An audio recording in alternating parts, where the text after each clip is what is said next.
Well, hello and good morning. My presentation is going to be about compensation. I'm going to be explaining the different parts of compensation and what are the different benefits and the importance of it. This is the index. The parts that I'm going to be talking about are first the definition, then importance of compensation, components of compensation, the different types, the difference between benefits and compensation, and the four major types of employee benefits, and lastly, 5 tips to determine a salary scale for your employees. This is a difficult part that some people struggle to stuff, and I found it really interesting how to follow some guidance into following what could be your future career. Compensation is a monetary benefit which is given to an employee or worker when they give their services to an organization. Compensation is including components like salary, wages, bonuses, etc. The compensation provides helps in motivating the employees, build their careers, and ensure that they are committed in achieving the company goals. Compensation is something, most usually money, which is given to the employees of an organization or company as payment for their services towards the organization or because of their loss incurred due to any organizational activity. The importance of compensation is considered to be a mission and vision of the strategies and the device of the compensation system, such as all these components are interlinked and aligned with each other. Compensation comes under the parlance of human resource management from an organization, and it's the tool that organizations use to manage and reward their employees so that they perform efficiently. The compensation system that a company follows should be an attracting one. It should motivate the employees to work and justify the amenities provided by them by the company. The compensation system should also ensure that the turnover rate remains low and the employees remain motivated. This is very important for an organization. And along with other non-monetary perks and incentives, the company offers compensation and benefits to its employees. Companies have to devise a compensation plan based on the position, responsibility, and qualification of an employee. There are components of compensation, and it's divided in 4. Compensation, the first part is completely fixed. That means that the employees are compensated per month or per year. There are some fixed components along with a variable component, which is decided based on the rating of the employee and its meeting of the targets. Then the third part is totally variable component, where the total salary depends on the rating received during evaluation. And the last one is a bonus. It's a component given monthly or yearly based on company's performance. The compensation system followed by a company should be regularly evaluated and updated as per its evolving strategies, and also based on the moves of its competitors. Mostly compensation is paid at regular intervals like a monthly payment. However, in certain cases of the payment of wages and salaries is delayed, which is known as deferred compensation. Sometimes, instead of giving money, companies do payments on behalf of employees, which is also referred as indirect compensation. Next, there are 4 different types of compensation. Based on the seniority, responsibility, and position of an employee, there are various types of compensation plans. We divide this in 2. Executive compensation is for CEOs, managing directors, chairman, etc. Very high positions on the company. Mostly salaries and perks are decided by the compensation committee. Then the second one is the workers' compensation. This is basically the compensation that everybody else gets. It's the salary and wages provided to employees and all the workers. There's difference between compensation and benefits. Both the factors are important in motivating employees for doing their work and paying them for the services they are doing for the company. However, there's a slight difference between the compensation and benefits. Compensation is completely related to money, and just money, which is being paid to the employee, for example, salary, bonuses, etc.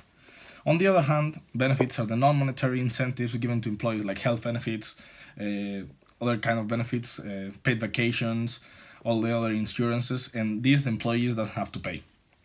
There's 4 major types of employee benefits. First of all, I'll be discussing the medical. It's the most common and often most essential type of benefit the employers can offer.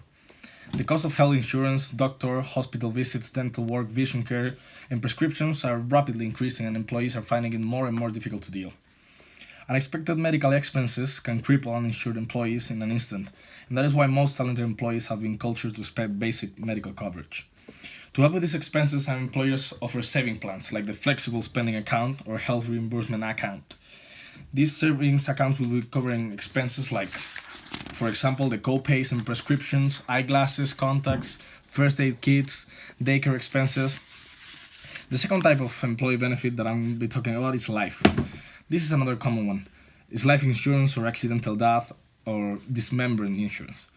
If one of your employees pass away, life insurance benefits will provide payments to the employees' families to cover funeral costs and ongoing living expenses. If you've been involved with this process, then you understand the incredible financial burden this can be for a family.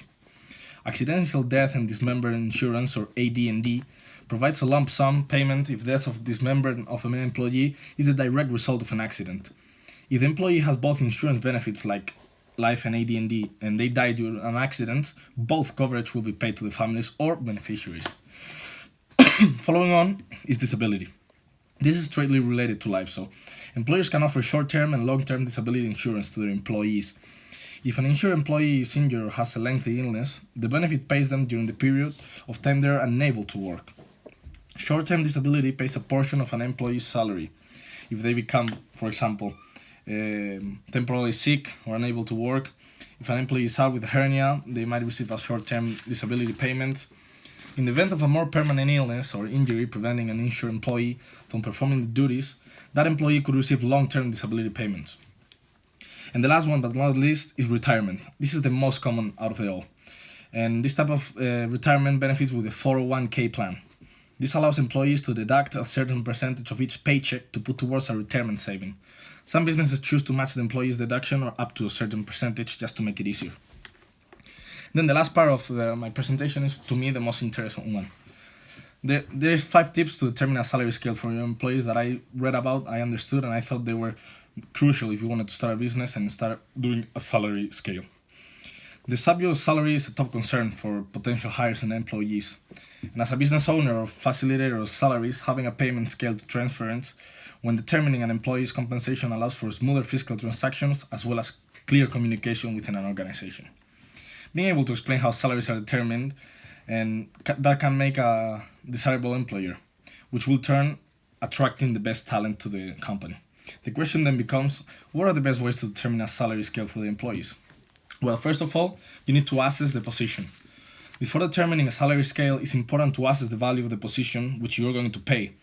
A helpful starting point can be creating a detailed description of the job that outlines all expected duties and responsibilities, the formal job title, the time commitment, and other pertinent information. After establishing what the position demands, think critically about the value it provides for your business. How much time and energy would you need to do it yourself? What would you expect to be paid? What level of experience and certifications are necessary to get the job done? Assessing the value of the position and the ways in which it will benefit you as well as an employer can point you in the direction of ideal employees and the best practices for compensating them. We follow this with research wages. A key component to determining a salary scale is offering competitive payment. By researching the median pay for a given position, you can forecast what an employee will expect to make. Researching wages can also indicate whether or not your business will be able to sustain the salary for the position you're seeking to hire, while providing valuable insight about how qualifications, experience level, and education influence salary. PayScale is an excellent resource for researching salaries, as well as the Glassdoor, and both provide helpful information on what competitors are paying for similar positions. Followed by research wages, we go on to determine a maximum and a minimum. Once you know the value of a position and the median pay, you can figure out your baseline and maximum. To be sure that you're creating a sustainable position and employee, you have to be mindful of creating a feasible salary that your business can comfortably support. What is the minimum ideal amount you would preferably offer for this position? What is the absolute highest you're willing to go? Those are common questions. And when answering these questions, it's important to consider the employee as an individual. If the potential hire would put you at a disadvantage by working for one of your competitors, he or she is probably worth the maximum salary. If you think you could find another person to fill the position for less, aim more towards the minimum. Setting financial parameters will, considering the desirability of the candidate, will establish a margin in which you can formulate your offer. The fourth step is decide how you will pay. While payment methods certainly address the salary versus hourly or bi-weekly versus monthly, it also spills over the other ways of regarding your employees. Finding ways to sweeten the pot for an employee can give you a fair amount of wiggle room in the salary you pay. For example, universities often subsidize modest salary with tuition remission. If there are ways in which you can compensate employees outside of the salaries, you can stay closer to your baseline payment figure. Common employees perks include health insurance, reduced gym memberships, bonuses, stock options, or commissions, and they often inspire employees to accept less than they would without such benefits. And then the last part is be flexible and open to negotiation. Though it can sometimes be uncomfortable, you should expect employees to inquire about their salaries and try to negotiate. Employees who can respectfully assert their worth often demonstrate desirable negotiation and professional qualities that they will likely benefit your business. To have employees who routinely perform exceptional work and strive to do their best, it's important that they feel sufficiently compensated for their worth and comfortable discussing their growth. Being flexible during negotiations and meeting the employee halfway is more often than not resulting in gratitude and appreciation that inspires above average performance and employee loyalty. Well, thank you very much. I know this is a weird way to do a presentation, not being able to be in front of the people. I just want to point out that this was a really interesting topic, and I really looking forward to see the rest of your presentation. Thank you, guys.